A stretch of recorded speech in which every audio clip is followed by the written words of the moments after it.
안녕하세요. 오늘의 데일리 뉴스레터에 오신 것을 환영합니다. 1. 한국은 지구 니켈의 3분의 1을 보유하고 있습니다. 2. 한국은 중국 중소기업을 위기에 몰아넣었다. 3. 한국은 미국으로부터 큰 혜택을 받을 것인가?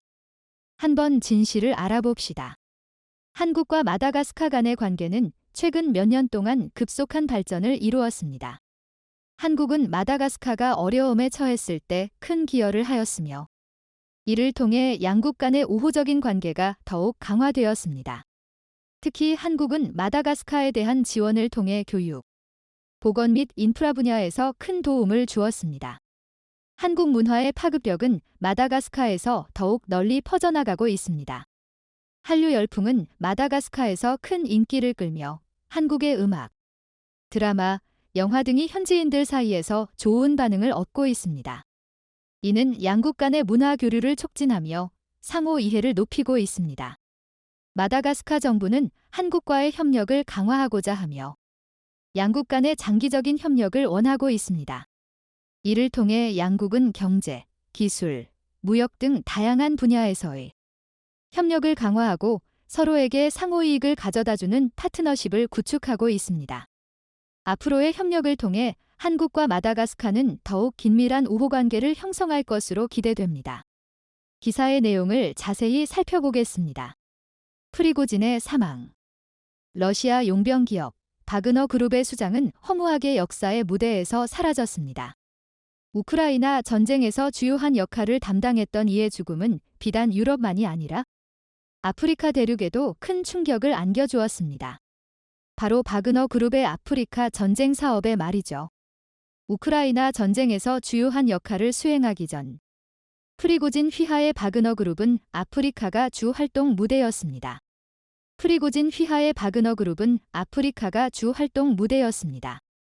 이들은 러시아의 세력권을 넓히는 동시에 아프리카 지역에서 자신들의 이권을 야금야금 탈취하는 모습을 보이며 아프리카 대륙에 죽음을 퍼뜨렸습니다. 바그너 그룹은 주로 전쟁 범죄에 개입했다는 의혹을 받고 있고 민간인 피해가 따라붙는 불법 무기 거래와 전쟁 비즈니스를 통해 막대한 이득을 거둬들였습니다. 그리고 그 이득의 상당 부분은 크렘린으로 향했죠. 그러나 프리고진의 죽음으로 인해 아프리카 대륙에서 바그너 그룹의 영향력은 크게 축소되었습니다. 덕분에 아프리카 대륙에서 러시아의 입김 역시 적어졌습니다. 이러한 변화로 인해 한국은 뜻밖의 이득을 보게 되었는데요. 바로 아프리카 주요 국가의 광물과 관련하여 러시아의 간섭을 배제하고 독자적인 접촉이 가능해진 것입니다. 이전까지는 아프리카 독재자와 손을 잡은 바그너 그룹이 광물 독점 개발권을 손에 쥐고 다른 국가는 개입조차 할 수 없게 그들의 영향력을 행사하곤 했는데요. 이제 프리고진이 사라지면서 자연스럽게 이들의 눈치를 볼 필요 없이 개별적인 아프리카 국가 지도자들과 재협상의 여지가 생긴 것입니다. 그 중에서도 마다가스카르가 한국에게 있어 가장 큰 기회였죠. 아프리카 대륙의 큰 섬나라로 알고 있는 마다가스카르는 한국에 잘 알려지지 않은 신비한 국가입니다. 가장 유명한 것으로 바오밥 나무가 있을 정도로 한국인들에게는 마다가스카르가 매우 낯선 나라인데요. 그러나 사실 마다가스카르는 한국에게 있어 정말 중요한 땅입니다. 바로 마다가스카르에 묻혀있는 광물 자원 때문입니다. 마다가스카르에는 배터리 재료에 쓰이는 니켈이 풍부하게 묻혀 있습니다. 마다가스카르의 암바토비 광산은 세계 3대 니켈광이라는 소리를 들을 정도로 막대한 니켈 매장량을 자랑하고 있는데요. 한국은 일찍이 일본 기업과 같이 암바토비 광산의 지분을 확보해 니켈 전쟁에서 안정적인 입지를 이미 확보해 놓았습니다. 하지만 니켈 광산의 소유권을 얻은 것은 잠시 그곳에서 캐낼 수 있는 니켈의 양은 생각보다 적었고 이를 이용해 사업을 하는 것은 채산성에 맞지 않았기 때문에 한국은 암바토비 광산 지분 판매를 고려한 적도 있었습니다. 그러다가 배터리 산업이 성장하면서 니켈의 가치가 다시 조명받았는데요. 때마침 이 시기 암바토비 광산의 니켈 생산량도 안정적으로 늘어나면서 암바토비 광산은 순식간에 황금알이 되었습니다. 2033년까지 전체 니켈 생산량의 50%를 고정적으로 가져가는 오프테이크 계약을 한국이 보유하고 있는데요. 안정적인 니켈 확보를 싼 값에 할 수 있다는 차원에서 신의 한 수라는 재평가를 들었습니다. 암바토비 광산 외에도 마다가스카르는 코발트 광산은 물론 흑연 광산도 보유하고 있는데요. 공교롭게도 흑연 역시 배터리의 주요 재료로 사용되기에 한국 입장에서는 마다가스카르와의 협력이 필연적이었습니다.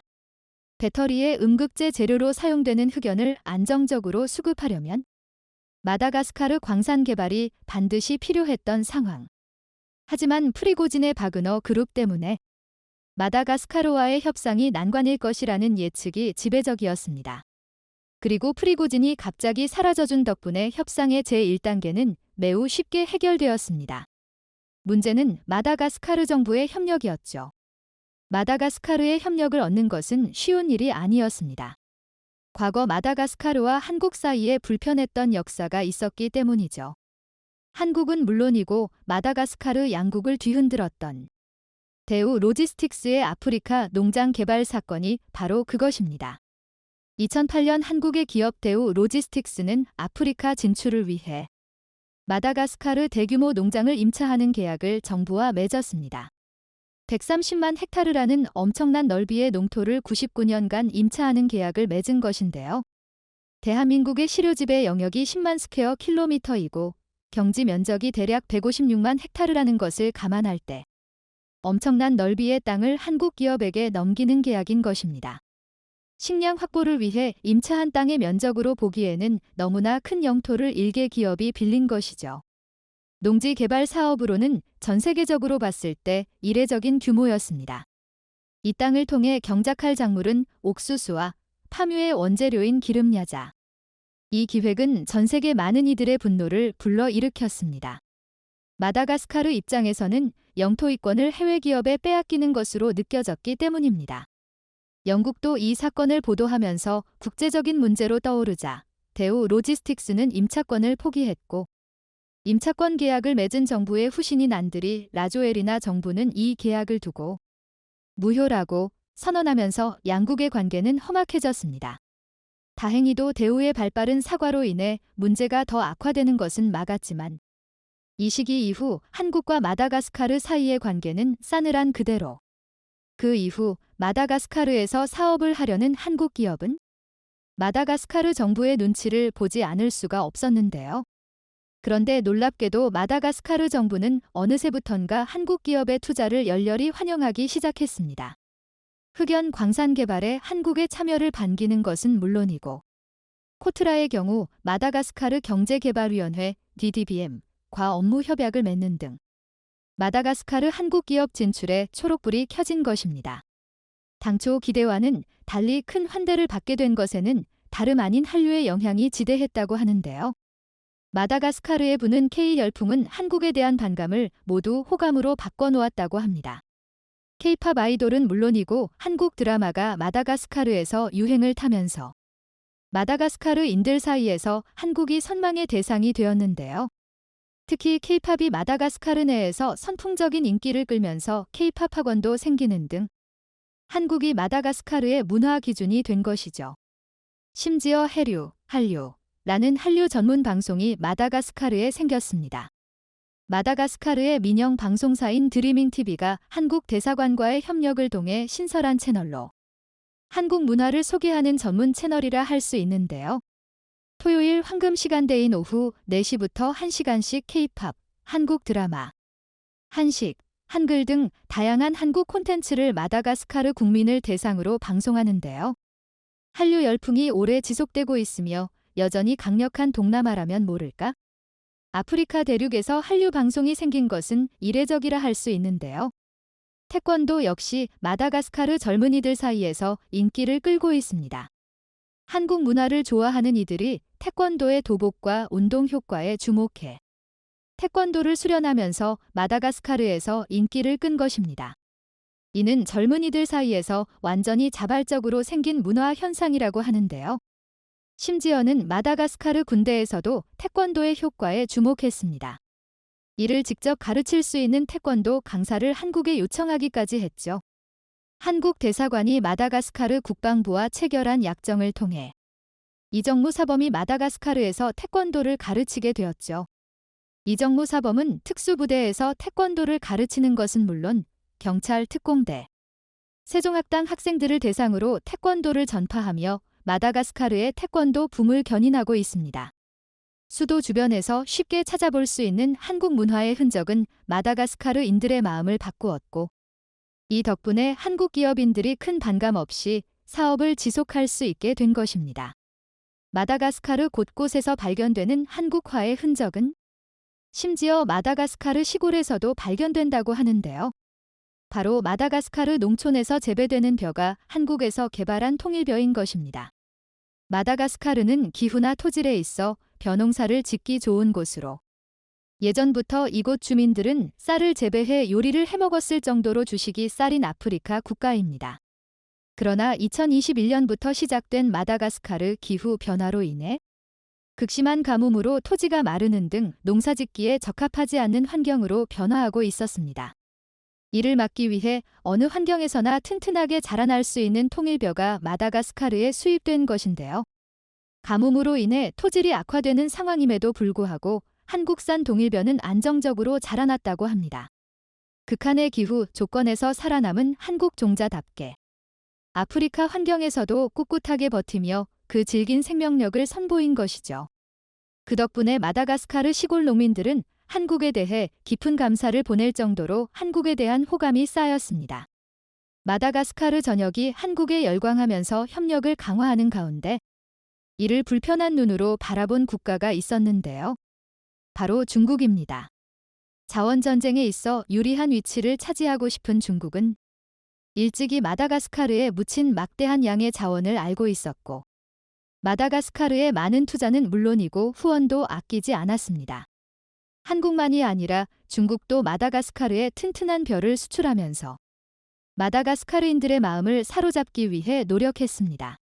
아메리카, 남태평양을 비롯한 80여 개 국가의 교잡종 벼를 뿌리며 확실히 검증을 한 품종을 마다가스카르에 보내는 등 세심한 관심을 쏟으며 마다가스카르인의 환심을 사려 노력했습니다.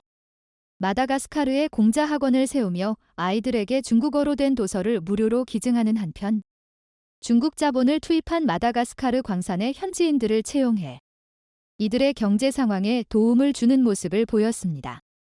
보통 현지인이 아닌 중국인을 채용하는 중국 광산 기업들도 마다가스카르에서만큼은 현지인을 채용하는 모습을 보이며 환심 사기에 주력했죠. 그러나 중국의 노력은 수포로 돌아갔습니다. 오히려 중국이 마다가스카르에 쏟는 노력과 반대로 마다가스카르인들의 반중 정서는 심해졌기 때문이죠. 중국인들의 지나친 개발과 이권 침탈에 마다가스카르인들이 분노했기 때문입니다. 금광을 비롯해 각종 광산이 중국 손에 넘어가는 것을 마다가스카르인들은 알고 있었고, 시커먼 의도가 명확한 중국인들의 태도를 곧이곧대로 믿지 않았죠.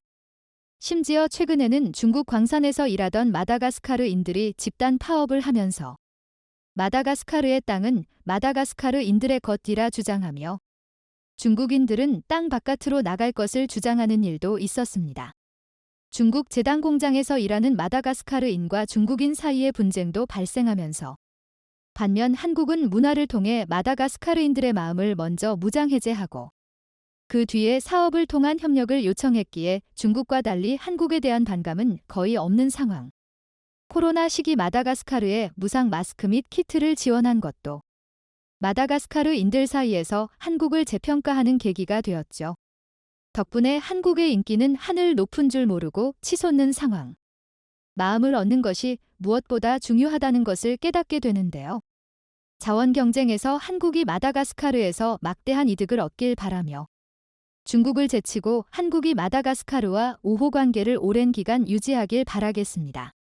통상 스마트폰 등 소형 배터리에는 리튬이 30g, 전기차용 중대형 배터리에는 30에서 60kg이 소요되는 것으로 알려져 있습니다. 한국은 2020년부터 중국산 리튬 수입 대상국 1위에 올라섰고, 파란색 일본보다 더 빠르게 증가하며 전체 의존도는 64%를 기록하고 있습니다.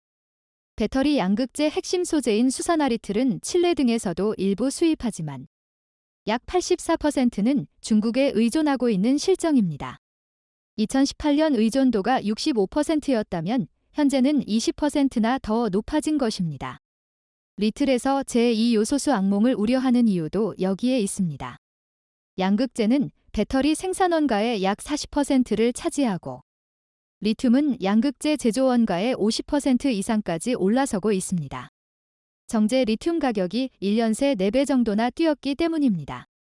중국 CATL 등이 LFP 배터리를 만들 때 사용하는 탄산 리튬은 톤당 1억 원을 넘겼고 한국 업체들이 NCM 배터리를 만들 때 쓰는 수산화 리튬도 비슷한 추이를 보이고 있습니다.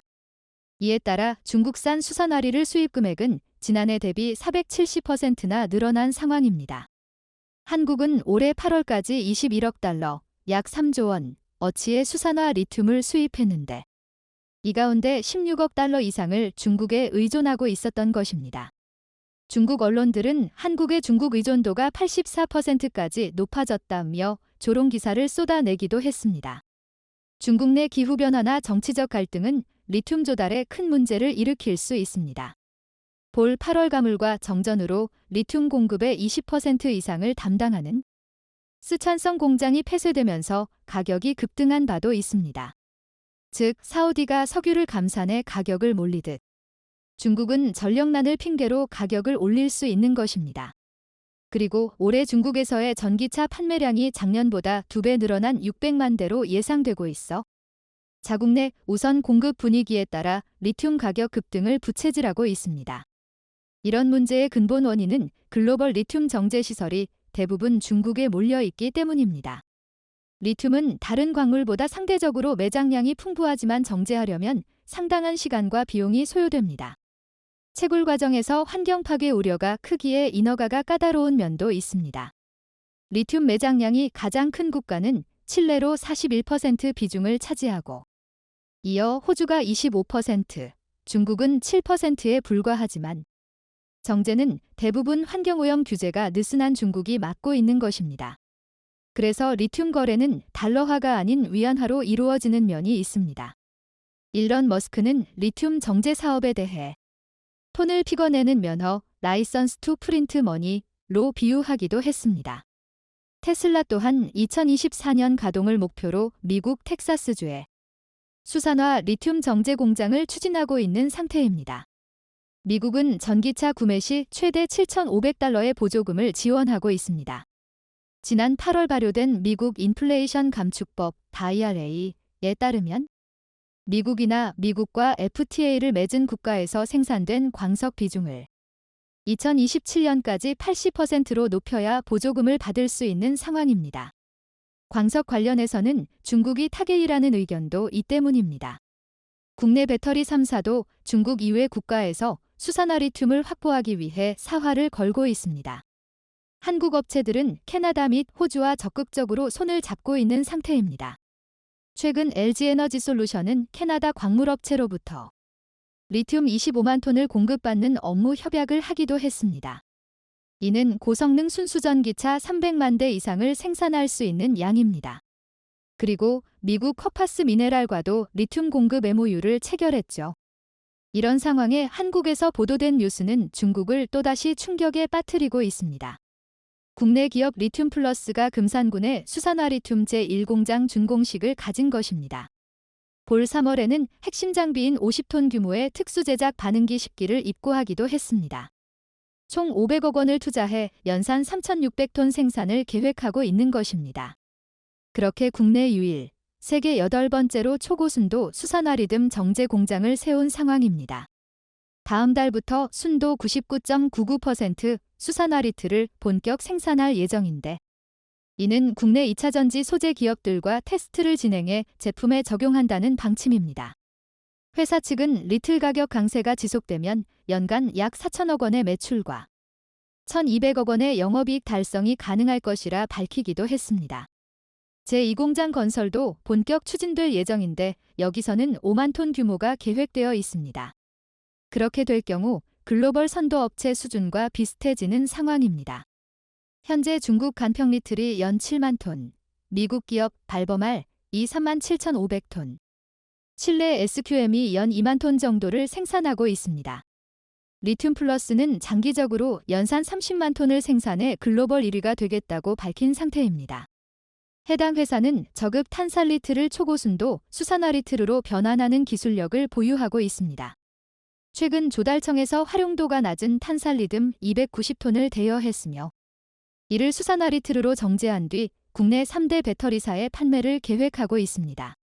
조달청은 리틀, 망간 등 수입 의존도가 높은 희소급속 구종을 비축하고 있습니다. 탄산리튬도 보유조이었으나 그동안 정제기술 미비로 활용되지 못했던 면이 있습니다. 그런데 리틀 플러스가 까다로운 조건을 모두 통과하며 대여에 성공했던 것입니다. 제1공장 초기 생산을 위한 원재료는 모두 확보했다는 설명입니다. 해당 회사는 화학물질 제조 수입 관련 3대 인증을 마치기도 했습니다. 이에 대한 기술력은 코스닥 상장사 EV 첨단 소재도 알아봐 지난 7월 50억 투자 결정을 내렸죠. 그리고 곧바로 50톤 규모의 탄산리를 공급 계약을 체결하며 협력에 나서고 있습니다. 그런데 세계가 주목한 내용은 리듬 플러스의 생산 방식입니다. 현존하는 대부분의 리튬 정제 공장은 다량의 황산이 사용되고 전기와 인력 소요량이 많다는 단점이 있습니다. 그런데 리틀 플러스는 유기용매를 사용하지 않아 오염 발생을 원천적으로 억제할 수 있습니다.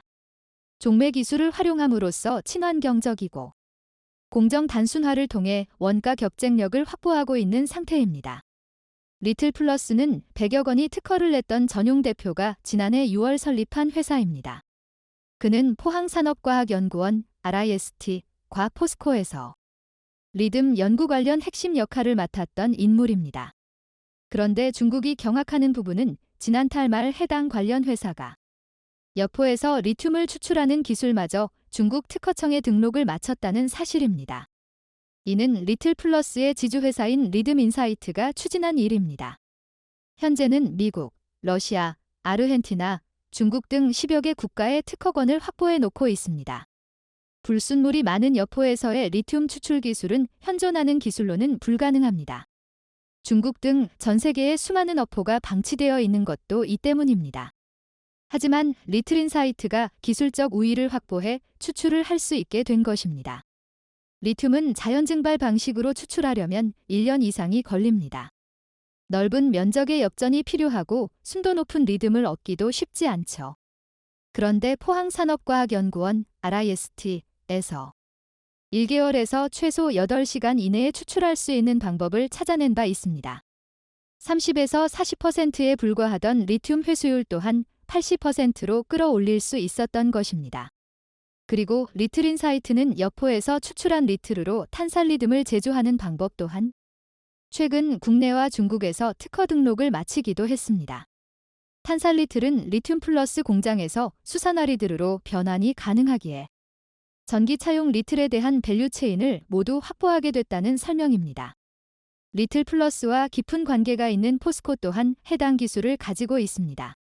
포스코는 최근 아르헨티나 엽수리를 상용화 2단계 투자 결정을 한 바 있는데 아르헨티나에서 탄산리듬을 생산한 뒤 국내로 운반해 수산화리틀로 상용화하려는 계획도 이런 기술력이 확보돼 있기 때문입니다. 올해 말 아르헨티나 여포의 탄산리듬 공장을 착공하며 수산화리를 가공 공장은 내년 상반기 국내 착공을 목표로 하고 있습니다. 2단계 사업을 통해 생산되는 수산화 리튬은 연산 2만 5천 톤으로 전기차 약 60만 대에 사용될 수 있는 규모입니다. 그리고 향후 연 10만 톤으로 늘리기 위한 3, 4단계 투자에도 속도를 낸다는 방침입니다. 포스코그룹은 2018년 아르헨티나 어모를 인수한 후 추정치의 6배인 1천만 톤 이상의 리틀이 있는 것을 확인한 바 있습니다. 채굴 가능성과 수율통을 고려해도 최소 280만 톤을 확보한 상태입니다. 해당 리튬 호수 가치는 현재 250조 원 이상으로 평가받고 있습니다. 이에 국내 배터리사들도 적극적으로 포스코에 접촉해온 상황입니다. 최근 LG에너지솔루션은 포스코 측에 미국 인플레이션 감축법 파고를 갖춘 업자며 포괄적 업무 협약을 제안해 진행되기도 됐습니다. 이는 LG에너지솔루션이 국제신용평가사 평가에서 CATL을 능가하는 결과로도 이어지고 있습니다. 신용 등급은 같았지만 전망에서 한 단계 높은 파저티브, 긍정적 를 받은 것입니다. S&P에 따르면 축적된 경험과 규모의 경제를 통해 향후 2에서 3년간 수익성 향상이 기대된다는 설명을 했습니다. 인플레이션 감축법 발효로 CATL의 미국 비즈니스 기회가 제한된 점도 평가에 영향을 미친 것으로 나타났습니다. 글로벌 전기차 배터리 시장 점유율은 CATL이 34%인 반면 LG에너지솔루션은 14%로 2위를 기록하고 있지만 국내 기업들의 소재 경쟁력 향상으로 격차는 빠르게 줄어들 것이란 분석입니다. 리틀 가격이 급등하면서 LFP 배터리에 비상이 걸린 것도 한국의 호재입니다. 중국이 주로 생산하는 LFP, 리듬 인산절, 배터리는 한국 NCM, 니켈 망간, 코발트, 배터리보다 가격 경쟁력이 있다는 평가를 받아왔지만 리틀이 더 많이 사용되기에 가격 차이가 크게 줄고 있는 것입니다. 이런 상황에 리듬 플러스와 포스코의 친환경적 정제는 전 세계 소비자를 한국으로 몰려오게 할 가능성이 높습니다. 한국은 기술력을 더욱 높여 중국 의존도에서 완전히 벗어나길 바랍니다. 공화당의 압승까지 전망됐던 미국 중간선거에서 예상과 달리 레드웨이브, 공화당 물결가 발생하지 않은 것은 낙태권 이슈와 도널드 트럼프 전 대통령 때문이라는 분석이 미국 언론에서 나오고 있습니다. 현직 대통령 집권 2년 차에 진행되는 중간선거는 전통적으로 집권당의 무덤으로 불릴 정도로 야당에 유리한 선거라는 게 대체적인 평가입니다. 2차 세계대전 이후로 1998년과 2002년처럼 탄핵 역풍이나 9.11 테러와 같은 대형 이슈가 있었던 해를 제외하고는 야당이 승리했습니다. 가령 버락 오바마 전 대통령이 첫 번째 임기 중반에 치른 2010년 중간선거에서 공화당은 하원 의석 63석을, 트럼프 전 대통령 때인 2018년 중간선거에서 민주당은 하원 40석을 각각 추가하며 대승을 거뒀습니다. 이번에도 막판에 상승세를 탄 공화당이 하원에서 대승하고 상원도 이길 수 있다는 전망이 나왔습니다. 하지만 막상 뚜껑을 열어보니 상원은 팽팽한 대결세를 보인 끝에 조지아주 결선 투표에서 승패가 최종 결론이 날 가능성이 큰 상태이고 하원도 10석 안팎의 격차로 힘겹게 다수당이 될 것으로 전망되고 있습니다. 이렇게 되면 2002년 이후로 집권당을 정치적 궁지로 몰아넣는 야당의 물결이 없는 첫 번째 선거가 될 것이라고 뉴욕타임스, NYT는 보도했습니다. 자, 그런데 바이든과 미국 민주당 입장에서 충격적인 결과인 것은 여전합니다. 이번에 공화당이 4년 만에 하원을 탈환했습니다. 하원의 권력은 막강합니다. 미국 대통령 선거에서 선거인단을 과반수 획득한 후보가 없는 경우는 하원이 대통령을 선출하는 권한을 가지고 있습니다. 즉, 2024년에 열릴 대통령 선거에서 트럼프와 바이든 모두 박빙의 결과 과반수를 획득하지 못하면 이번에 다수당이 된 공화당 하원 의원이 트럼프를 대통령으로 선출할 것이라는 이야기입니다. 하원은 대통령을 선출할 수 있는 권력도 있지만 현직 대통령을 끌어내릴 수 있는 권력도 가지고 있습니다. 대통령, 부통령 그 외에 재판관을 포함한 연방 공무원에 대한 탄핵 재판에서는 하원의 과반수의 찬성에 근거하는 소추를 받아 상원이 재판하여 상원 3분의 2 다수의 찬성에 의해 탄핵 대상자를 면직시킬 수 있습니다. 미국 의회 전문 매체인 더힐은 실제로 공화당 의원들이 중간선거 직후 바이든의 탄핵을 추진할 것이라고 전했습니다. 바이든을 포함해 국토안보부 장관과 법무장관까지 한 번에 탄핵시키려 한다는 계획이고 공화당이 하원을 장악하게 된 이상 이는 시간 문제입니다. 이뿐만이 아닙니다. 하원은 예산 법안을 심의하는 절대 권력을 가지고 있습니다. 한국차별법을 포함해 바이든이 그동안 신나게 서명했던 정책들의 예산을 하원이 심의하게 되는데 공화당이 모두 거절할 것으로 알려졌습니다. 특히 한국사위이자 공화당 내 잠룡이라 불리며 트럼프에 이어 두 번째로 막강한 영향력을 지닌 레리 호거는 한국을 위해 바이든의 한국 전기차에도 세제 혜택을 당장 줘라라고 직접 서한까지 보내는 등 이번 선거에서 공화당이 하원을 장악하게 되면서 엄청난 변화를 예고했습니다. 자, 그런데 놀랍게도 현재 미국 현지에서는 한국이 미국의 중간선거 결과를 뒤집을 만한 엄청난 패를 쥐고 있다는 놀라운 기사들이 쏟아져 나오고 있습니다. 그 이유는 정말 놀라웠습니다. 너무나도 중요한 예산안 결정권을 쥔 하원을 공화당에 내준 바이든. 상원까지 공화당에 내주게 되면 바이든은 앞으로 2년 동안 아무것도 하지 못하는 허수아비 대통령이 됩니다. 미국 하원이 미국 국민들의 대표 기관이라면 미국 상원은 주 정부와 주 의회의 대표 기관이기 때문에 군대의 파병, 관료의 임명에 대한 동의, 외국 조약에 대한 승인 등 범국가적이고 신속을 요하는 권한은 모두 상원에게만 있습니다. 상원 의원은 그 수가 적고 임기도 길어 하원 의원보다 훨씬 권위와 희소성이 있기 때문에 미국 각주의 주지사와 함께 4년마다 주목받는 미국 대권 주자로도 꾸준히 거론되는 지위를 가진 자리입니다. 상원 의원은 고위 공무원을 임명하는 권한뿐만 아니라 탄핵 심판 권한도 가지고 있습니다. 하원이 탄핵 소추를 하고 상원이 탄핵을 심판하게 되죠. 이미 하원을 장악한 공화당이 바이든의 탄핵을 예고한 만큼 상원까지 차지하게 되면 일사천리로 탄핵이 결정됩니다. 자, 그런데 조지아주가 다시 선거를 열기로 확정했습니다. 조지아주는 모든 후보가 과반 득표에 실패할 경우 이번 달 말에 결선 투표를 시행하기로 했습니다. 보시면 조지아주의 결과에 따라 공화당과 민주당의 운명이 완전히 바뀝니다. 민주당은 조지아마저 공화당에 뺏겨 상원을 내주게 되면 이제는 바이든의 탄핵도 막을 수 없을 뿐더러 운이 좋아 탄핵을 당하지 않는다 하더라도 바이든은 앞으로 2년 동안 아무것도 할 수 없게 되고 2024 미국 대통령 선거에서 공화당의 압승 가능성이 매우 커집니다. 자, 그런데 놀랍게도 이렇게 중요한 조지아주는 한국의 텃밭이라 불리고 있습니다. 한국의 영향력이 절대적으로 강력한 곳인데요. 인구 1,000만이 넘는 미국의 초대형 도시 조지아에는 놀랍게도 한국 기업이 무려 130개나 있습니다. 전기차부터 시작해 배터리 등 업종도 매우 다양할 뿐만 아니라 모든 업종이 신산업과 관련돼 있어서 미래가 더욱더 기대되고 있습니다. 그리고 이 130개가 넘는 한국 기업들이 직접 고용한 조지아주 미국인들만 22,000명이 넘고 현지 1, 2, 3차 벤더들까지 포함하면 수십만 명에 달할 것으로 분석되고 있습니다. 이들의 부양가족까지 합산하면 최대 수백만 명의 조지아주 인구를 한국 기업 130개가 담당하고 있을 만큼 조지아주에서는 한국의 영향력이 절대적으로 막강합니다. 실제로 조지아주 주지사는 현대차를 만나 바이든의 한국차별법을 강하게 비난하며 현대차에게 가장 특별한 혜택을 주겠다고 약속하며 조지아주에서 가장 많은 일자리를 제공하고 있는 현대차를 실망시키지 않을 것이라 전했습니다. 이뿐만이 아닙니다. 조지아주는 11월 22일을 김치의 날로 선포하고 이날 1,000만 조지아인들의 한국의 김치를 널리 알리는 등 한국을 가장 특별하게 생각하고 있음을 증명했습니다. 이 때문에 조지아주 선거에서는 얼마나 한국 기업에 다니는 이들에게 큰 혜택을 주는지, 한국 문화에 대해 어느 후보가 더 많이 알고 있는지가 투표자들의 초미 관심입니다.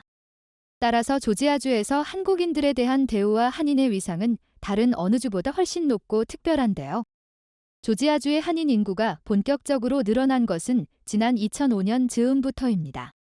당시 미국 뉴저지주에 있던 데이치 마우트라는 한인 마켓이 조지아주 주도인 애틀랜타시 인근 귀넷 카운티에 들어오면서입니다. 이때부터 뉴욕, 캘리포니아, 플로리다, 시카고 등 미국 전역에서 한인들의 인구 유입 및 자본 유입이 엄청나게 늘어났습니다. 뉴욕, 뉴저지, 시카고보다 집값이 3분의 1 수준인 조지아는 한국까지 비행기 직항, 대한항공이 거의 매일같이 운행되고 있고 골프 비용도 엄청나게 싸 한인 은퇴자들에게 천국 같은 곳으로 각광을 받았습니다. 그 당시 한인 인구는 약 5만에서 6만 명 정도였는데 지금은 이보다 훨씬 더 많이 늘어났습니다.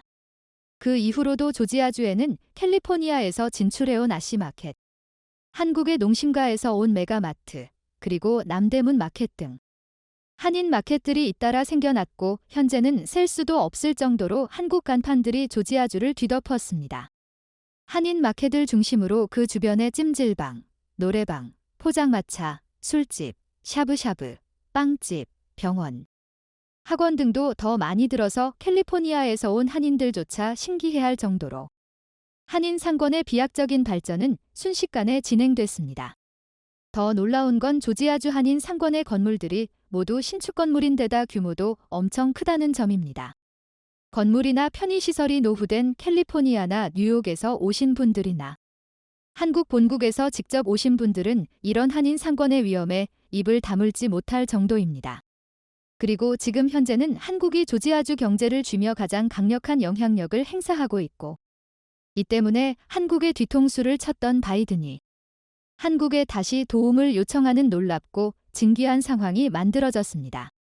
시청해 주셔서 감사합니다.